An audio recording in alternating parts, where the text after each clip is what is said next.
Igitondo cyiza kandi cy'umugisha, kuryama no kubyuka n'imbabazi z'Uwiteka bene data. Igitondo cyiza kandi cy'umugisha cyangwa se cya munsi cyiza bivanye naho buri wese aherereye ku migabane itandukanye y'isi. Mwese mwemeye kwifatanya natwe gusangira ifunguro ry'umunsi kandi rya buri gitondo. Insanganyamatsiko ya none kuwa 28 Nyakanga umwaka wa 2025 kuwa mbere iragira iti abakuburabuzaga ntibazongera. Mbere ko dusoma ijambo ry'Imana, reka tubanze turirimbane indirimbo ya 15 mu ndirimbo z'agakiza igira iti amasezerano yose uko Imana iyatanga. Niturangiza dusome ijambo ry'Imana, hanyuma tuganire ku ijambo Imana yashyize ku mutima wanjye muri iki gitondo cya none.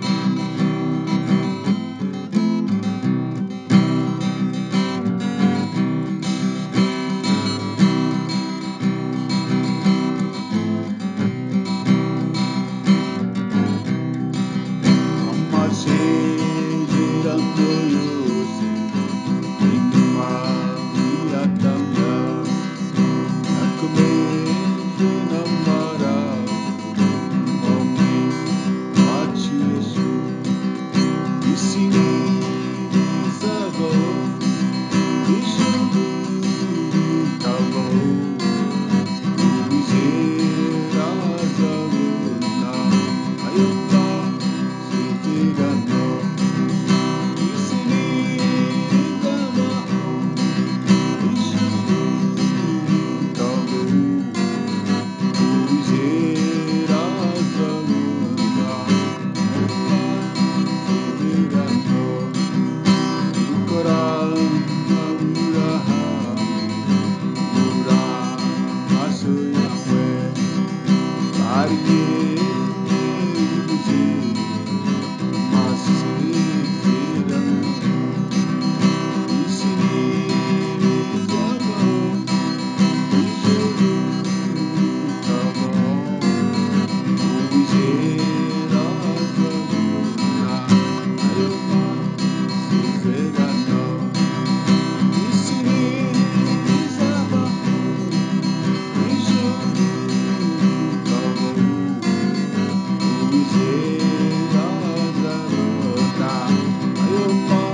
haleluya, haleluya, haleluya. Isi niba izavaho, ijuru rikavaho, uwizera azabona ayo masezerano. Igitero cya gatanu yavuga ngo mu gihe tubuze inshuti tugumana ukwizera. Yesu niwe nshuti nziza izahorana natwe. Gatandatu aravuga ngo no ku byo tubona mu isi tugumane ukwizera, mu ijuru ntituzahabona ibyo twizeye byose. Reka dusome ijambo ry'Imana riri mu gitabo cy'umuhanuzi Samweli, ibice ni 7, umurongo wa 8 tugeze kuri 11. Igitabo cya kabiri cya Samweli, ibice 7, umurongo wa 8 tugeze kuri 11. Dusome mu izina rya Yesu.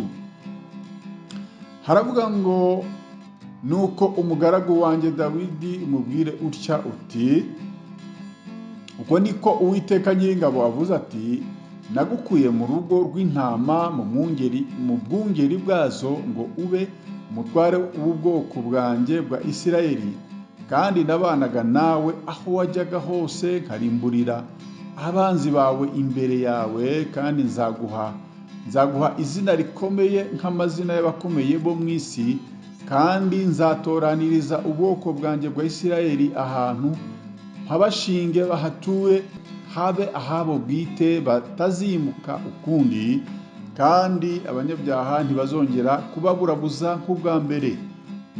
ubwo nategekaga abacamanza gutwara ubwoko bwanjye bwa Isirayeli, kandi nzaguha ihumure ku banzi bawe bose, ndetse Uwiteka arakubwiye ngo azakuremamo umuryango.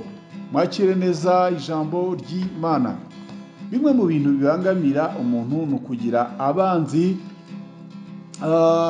kandi yakagombye kugira abakunzi. Aho kugira abakunzi akarushaho kugwiza abanzi. Nubwo umuntu iteka aba yifuza kubana neza mu mahoro kandi na buri wese, siko bigenda, kuko Satani burya ari we se w'ibibi byose. Ntakunda ko umuntu abana n'undi mu mahoro, cyangwa se ko atekana. Ahora adushakira abanzi. Muri ubu buzima Dawidi nawe yabubayemo, ahigwa nk'inyamaswa, nk'uko tubisanze mu gitabo cya kabiri cya Samweli, ibice 7, umurongo wa 8 kugeza kuri 11. Ahatubwiye ngo nuko umugaragu wanjye Dawidi umubwira utyo uti, uko niko Uwiteka Nyiringabo avuze ati, nagukuye mu rugo rw'intama mu bwungeri bwazo ngo ube umutware w'ubwoko bwanjye bwa Isirayeli, kandi nabanaga nawe aho wajyaga hose nkarimbura abanzi bawe imbere yawe, kandi nzaguha izina rikomeye nk'amazina y'abakomeye bo mu isi, kandi nzatoranyiriza ubwoko bwanjye bwa Isirayeli ahantu habashinge bahature, habe ahabo bwite batazimuka ukundi, kandi abanyabyaha ntibazongera kubaburabuza nk'ubwa mbere. Ubwo nategekaga abacamanza gutwara ubwoko bwanjye bwa Isirayeli, kandi nzaguha ihumure ku banzi bawe bose, ndetse Uwiteka arakubwiye ngo azakuremamo umuryango. Ni kenshi duhura n'ibigeragezo byo kuburabuzwa n'abantu n'abavandimwe, imiryango, abo dukorana, haba no mu nzu yemwe y'Imana. Hari igihe babonekamo, ariko bitewe n'uko umuntu aba afitanye isezerano n'Imana, n'icyo yavuganye nayo agakomera kandi agakomeza urugendo. Ushobora kuba nawe rero unkurikira ufite ikigeragezo cyo kuburabuzwa n'abantu, n'abo mukorana, n'abo mucuruzanya, n'abo muririmbana, n'abo musengana. Reka nkubwire ko Imana ibishyizeho iherezo, ntibazongera kukuburabuza ukundi. Ifite uko igiye kubikemura, nawe ube amahoro. Humura, nta mvura idahita, nta nijoro ridaca, nawe ubaye amahoro. Mwene data, icyumweru dutangiye ndakwifuriza ko uzaba amahoro, kandi abakuburabuza nabo Imana igiye gushyiraho iherezo ry'ibituma bakubuza amahoro, nawe ugiye kuba amahoro. Ijambo ry'Imana ridufashe kandi ritugirire neza. Amen. Dusenge. Data, mu izina rya Yesu Kristo, ndagushimiye ko waduhaye kuryama no kubyuka neza, tukaba turi amahoro, tukaba tugiye dutangira icyumweru mu mahoro. Turagusaba kugira ngo uzabane natwe, uzadushoboze, uzaturinde abatubuza umutekano, haba mu kazi, haba mu murimo wawe n'ahandi hose. Mwami Yesu, mu muhanda n'ahandi, turasabye kugira ngo tuzabe amahoro. Turishinganishije icyumweru cyose, uzatugire neza. Mwami Yesu, uzashyireho iherezo ry'abatubuza amahoro, y'ibitubuza amahoro. Mwami, tuzakora akazi kacu neza, tuzagenda amahoro, tuzataha ahandi. Urakoze, urakarama, bana natwe muri byose. Shimwe n'icyubahiro byawe none iteka ryose, ni mu izina ryawe ryera Yesu Kristo musenze. Amen. Mwari kumwe nanone nk'uko bisanzwe na mwene so muri Yesu Kristo, Bishop Apollinaire Musafiri Gakombe, mushumba mukuru w'itorero The Evangelical Covenant Church of Rwanda ICCR. Imana y'amahoro ikomeze kubana namwe mwese bene data. Mbifurije kugira intangiriro nziza y'icumweru n'akazi keza. Shalom shalom, ndabakunda.